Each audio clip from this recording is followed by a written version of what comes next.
hungry. And I also found out that athletes could message, and because of their profile and macho nature, they could trigger imitative behavior. So I had the heavyweight champion, Lennox Lewis, in boxing, cut a public service announcement that said, "Real men don't hit women." And that could do more to trigger behavioral change in rebellious adolescents towards an issue like domestic violence than 1,000 authority figures ever could. Or Steve Young and Oscar de la Hoya, "Prejudice is foul play." So that was 52 years ago when I got started, and I ended up over the years representing in the NFL 64 first-round draft picks, and the very first pick in the draft overall 8 different years. And 12 of the players are part of the Hall of Fame. And then in baseball, a number of draftees, a number of star players, some Hall of Fame players. Basketball, I represented the U.S. team in the 1994 World Cup when it came here to Los Angeles, and a variety of Olympic athletes. There wasn't a field of sports representation when I started. Teams could just hang up the phone and say, "We don't deal with agents." And so in those early years, it was rudimentary, it was embryonic, it was a tough go. But that changed and evolved over time. And most of what happened in sports came because of television money. Now, when I was growing up, you had to do a very strange thing to change the channel on the television. You remember you walked over, right? People left the same station all night, and there were 3 networks and a few independents. Sports became a loss leader bid for television networks. They could show games on Sunday afternoon and aggregate viewers for their Monday through Friday primetime viewing, which is where the heavy sponsorship dollars were. And so Fox jumped into the mix. Every team, as it shared a national TV contract in 1976, got $2 million, like Dr. Evil would say, $2 million. And so Fox got into the bidding, and then the figure jumped to $17 million per team per season, then to $32 million, then to $100. And last season, every team in the NFL made $300 million simply from national TV. And we have new stadia with naming rights, all sorts of ancillary revenue coming in. Naming rights, luxury boxes, jumbo scoreboard. We have fantasy sports. 40 million people a week play fantasy football. So we don't seem to be able to compete with the Chinese for very much, but we sure as hell can beat them in fantasy football. And amazingly, 40% of the people who play fantasy football are females. And 40% of the people watching the games on television are females. So they've garnered a brand new audience, more than Taylor Swift and so you've had this expansion of revenue, and what it did to franchise values was dynamic. In 1976, 2 teams came into the NFL. They were Tampa Bay and Seattle. They had a purchase price of $16.5 million. The Dallas Cowboys are now valued at $10 billion.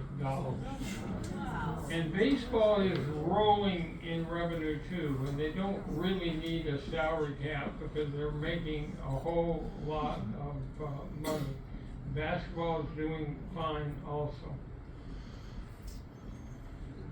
So Christy mentioned a film I was involved with, and back in 1993, a writer-director named Cameron Crowe called me up and said he wanted to follow me around for a couple of years to pick up atmosphere for a film that would center on a sports agent. And I had seen a movie of a book he wrote called Fast Times at Ridgemont.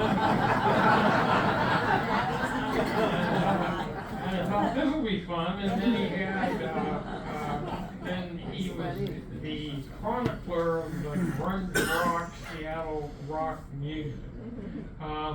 So anyway, he started in '93, went to the NFL draft where I had the first pick named Drew Bledsoe. Came up to Boston for the press conference we held, came to the league meetings, came to games, followed me everywhere, and I told him stories, lots and lots of stories. And then he went off and wrote a script, and I was technical advisor, so the willingness suspension of disbelief that holds you in a motion picture didn't get broken. You knew the look was sound, you knew the dialogue was not stilted. And then he started assigning me actors, and one of them was Cuba Gooding Jr., who plays the wide receiver in that film. And I took him down to the Phoenix Super Bowl, and he had to pretend all week he was a client of mine. He was a wide receiver, and he hung out with Desmond Howard and Amani Toomer, and I put him in role, which is a lot of what I did on those sports movies. That was the breakout of a young actress named Renee Zellweger, who hadn't done very much except Texas Chainsaw Massacre. But it was, I actually had to show the quarterback in the film, played by Jerry O'Connell, who had been a youth actor and Stand By Me, how to throw a spiral, because he had gone to NYU and they didn't have a football program there. So now it's been 30 years, and every time I walk through an airport or go out to dinner, someone rushes up and either says to me or wants me to say to them 4 words that start with "show me that."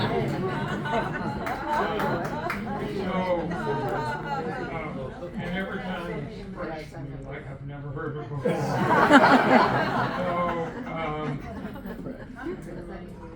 Now where that phrase came from is the league meetings were held in Palm Desert that year. And Cameron was out there, and they had a free agent named Tim McDonald. And Tim McDonald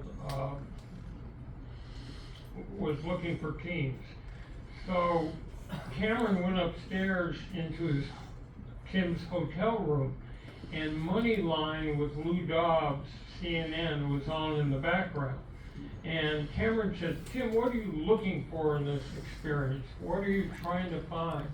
And Tim gestured toward the screen where Lou Dobbs was talking about money. He said, "I'm looking for a team to show me victory. I'm looking for a team to show me belief. And I'm looking for a team." And then either Cameron wrote or Tim said, "Show me the money."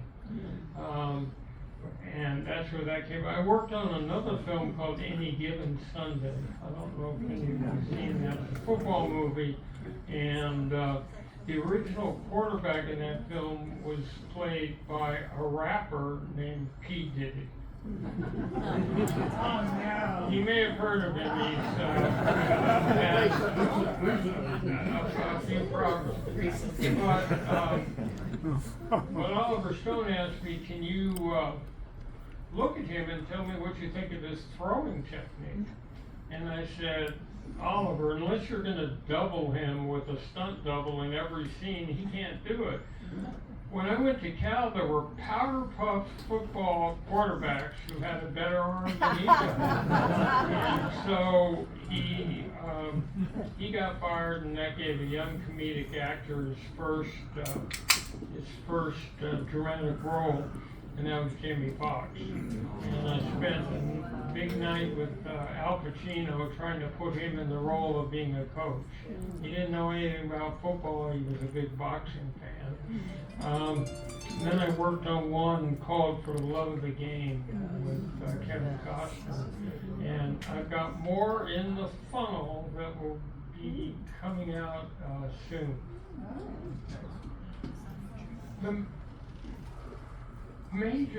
I had a crisis of conscience back in the 1980s. I'm representing half the starting quarterbacks. They keep getting hit in the head on the football field. And we would go to neurologists and ask, how many is too many? What's the magic number? And they had no answers because the brain was the last frontier of medical research. So I put together a concussion conference, and I figured my role has to be more than just stacking dollars into the bank book of players. I've got to be concerned with their long-term health. So we had a first one in '94 here in Newport Beach, and it had Troy Aikman and Steve Young and Warren Moon and a whole group of players listening to neurologists, and we've been doing it ever since. I put a charitable foundation together on the issue of athletic concussion to raise awareness and everything else. The truth is, if you get hit more than 3 times in the head, neurologists tell us you have an exponentially higher rate of proclivity towards Alzheimer's, Parkinson's, premature senility, chronic traumatic encephalopathy, and depression. So I called it a ticking time bomb and an undiagnosed health epidemic. The hardest thing if you're representing athletes is the fact that they are all in a state of denial about their physical health. They've been acculturated since Pop Warner in Little League to believe real men stay in the lineup, real men don't admit pain, real men play under all conditions. So if you and I would think, when it comes to health, your top priority would be long-term health, right? And your next priority below that would be the ability to play a pro career. And below that would be the ability to play in any given season. And lesser than that would be the ability to play in any given